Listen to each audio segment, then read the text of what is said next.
Welcome back to Law Nexus. We're glad you're here. Today's courtroom story starts calm, but quickly turns into a sharp reminder of how one decision can change a life. One defendant walks away with hope. Another walks straight towards prison. Same judge, same courtroom, very different endings. Good morning. Are you Trinity Hughes? And will your client waive the formal reading of the indictment? Sure, Your Honor.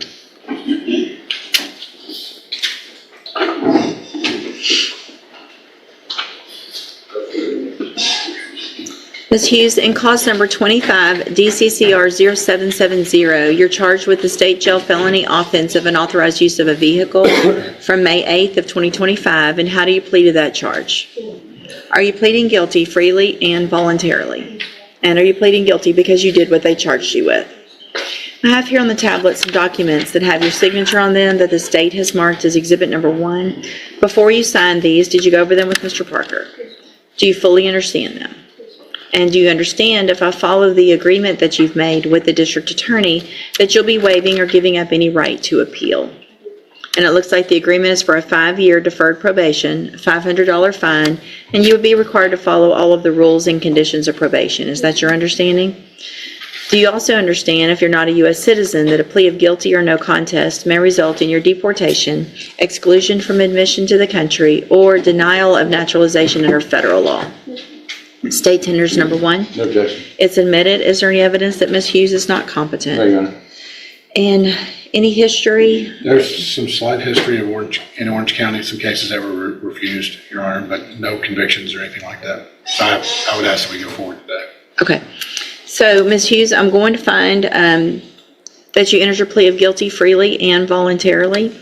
Find that you're mentally competent and you understand the nature and the consequences of that plea. I'm going to waive the pre-sentence report and to find sufficient evidence to find you guilty and follow your agreement and defer all proceedings for a period of 5 years. You're ordered to pay the $500 fine and to follow all of the rules and conditions of probation. If you do that, then this is a great opportunity because you don't have a felony conviction on your record. And at the end of the probation period, the case will actually be dismissed. You'll never have a conviction. The other side of that is if you violate any condition of probation, you could be brought back into court, you could be found guilty of the offense, so you would be a convicted felon, and you could go to the state jail prison for up to 2 years. Do you understand?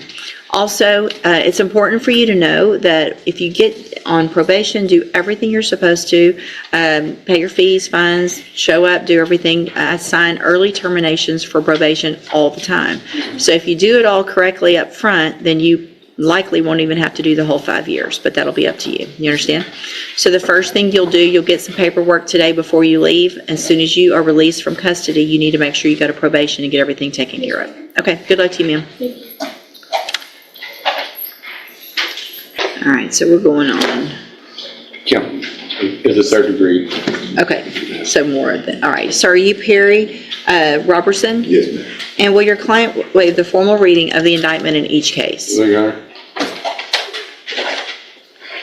Mr. Robertson, in cause number 25, DCCR 0498, you're charged with the state jail felony offense of evading arrest or detention with previous convictions, and that's from March 23rd of 2025. The indictment alleges you were previously convicted of evading detention February 23rd of 1998, and then again January 10th of 2000. And then it further alleges you were convicted previously of possession of a controlled substance, a state jail felony, April 22nd of 1999. Then after that was final, you were convicted of delivery of a controlled substance, a state jail felony, November 20th of 2000. And then after that, possession of a controlled substance, a state jail felony, November 4th of 2003. And then convicted of 2 delivery of controlled substance, state jail felonies, June 13th of 2005. After that, convicted of possession of a controlled substance, a state jail felony, February 19th of 2008. Again, convicted of possession of a controlled substance, a state jail felony, April 12th of 2010. And unauthorized use of a motor vehicle, January 7th of 2010. And then finally, possession of a controlled substance, a state jail felony, July 29th of 2024. And how do you plead to that charge? Are all of those prior convictions true? Did you enter your plea of guilty and true to all of those convictions freely and voluntarily? Yes. And because they're all actually true? Yes. All right, I do want to know, what was that what did he get last year? I believe, Possession of a controlled substance, July 29th, 2024. Cause number 24, DCCR 0025. state jail. State jail. State jail, Your Honor. State jail Give me time? a second. Yes, state jail. Okay. You ever been to TDC on any of these cases?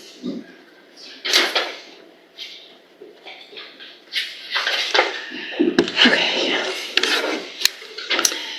So you understand if I follow that agreement, you're waiving your right to appeal, right? Yes, ma'am. Do you also understand, if you're not a U.S. citizen, that a plea of guilty or no contest may result in your deportation, exclusion from admission to the country, or denial of naturalization under federal law?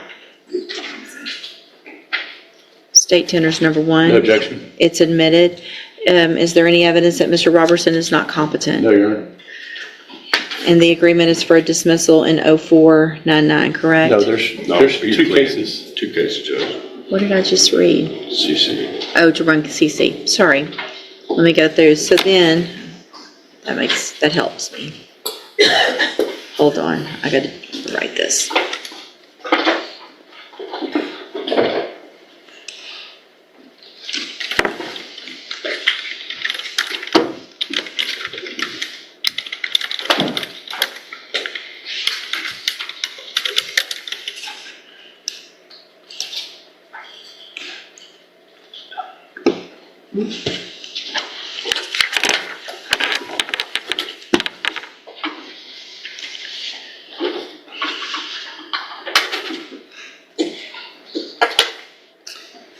All right, in clause number 25, DCCR 0499, you're charged with, give me a second, the state jail felony offense of burglary of a building from March 7th of 2025. This indictment alleges all of those same prior convictions that I read out previously. And how do you plead to this charge? And again, are all of those prior convictions true? Yes. And are you entering your plea of guilty and true in this case freely and voluntarily? State tenders number 1 in that case as No well. objection. It's admitted. Any evidence that Mr. Robertson's not competent? No, Your Honor. All right, sir, I'm going to find in each of your cases that you entered your pleas of guilty and true freely and voluntarily. Find that you're mentally competent and you understand the nature and the consequences of those pleas. Find sufficient evidence in each case to find you guilty. And cause number 25, DCCR 0498, find you guilty of the state jail felony offense of evading arrest or detention with previous convictions. Find those prior convictions true. Sentence you in accordance with your agreement to a term of 5 years in the institutional division of the Texas Department of Corrections. You will receive credit on that sentence for any time that you've been in custody that the law gives you the right to receive. In cause number 25, DCCR 0499, also find that you entered your plea of guilty freely and voluntarily and those pleas of true. Find sufficient evidence to find you guilty, and at this time find you guilty. Find those prior convictions true. Sentence you in accordance with your agreement to a term of 5 years in the institutional division of the Texas Department of Corrections. You will receive credit on that sentence for any time that you've been in custody that the law gives you the right to receive. I'm handing you in each of those cases the trial court certifications that shows these were agreements that I followed, and so you've waived your right to appeal. They will run concurrently, which means together at the same time. I've also handed you a written admonishment regarding your ineligibility to possess a firearm or ammunition. Because of the judgments entered against you, you're ineligible under Texas law to possess a firearm or ammunition. Possession of a firearm or ammunition could lead to charges against you. Firearm is a legal term, and you should read that written admonishment I provide you to see what devices qualify as a firearm. If you have questions about the laws that make you ineligible to possess a firearm or ammunition, or about how long that lasts, you can talk with Mr. Parker. All right? Good luck to you, sir. You go back with the bailiff. No, no. You don't need to tell me all that. I've been down this road. I know. I started to laugh. I said, I guess you have. Yeah, I tried to say, what's the paperwork does? Man, I know all this. I can just say that. he probably could. Demarcus Senegal, I'm going to tell you all later on about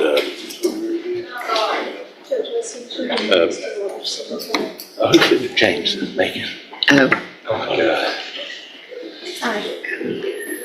good morning. Good morning. How are you? I think Good. what he says is pretty bad. So I'm pretty glad. Surprised you didn't. I don't think any of those discovery certifications.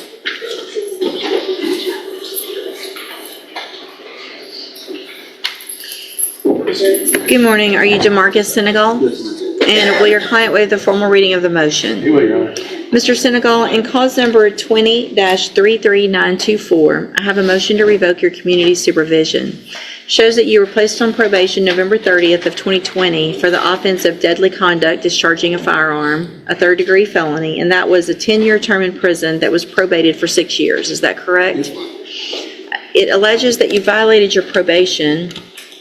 Count 1 alleges that you provided a urine sample June 2nd of 2025 that tested positive for cocaine. And is that true or not true? True. Count 2 alleges that you provided a urine sample July 3rd of 2025 that tested positive for cocaine. Is that true or not true? True.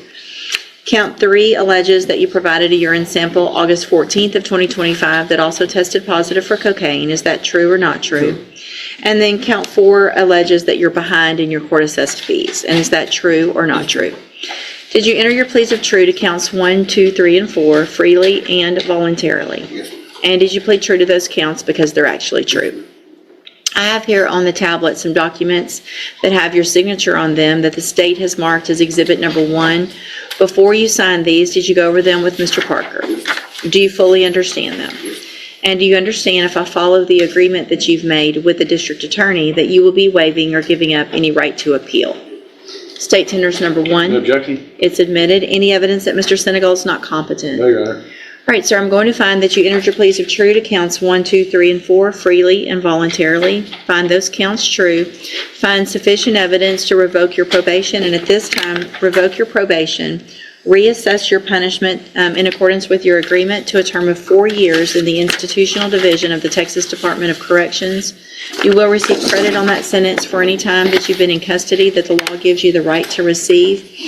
I have handed you the trial court certification that shows this was an agreement that I followed, and so you waived your right to appeal.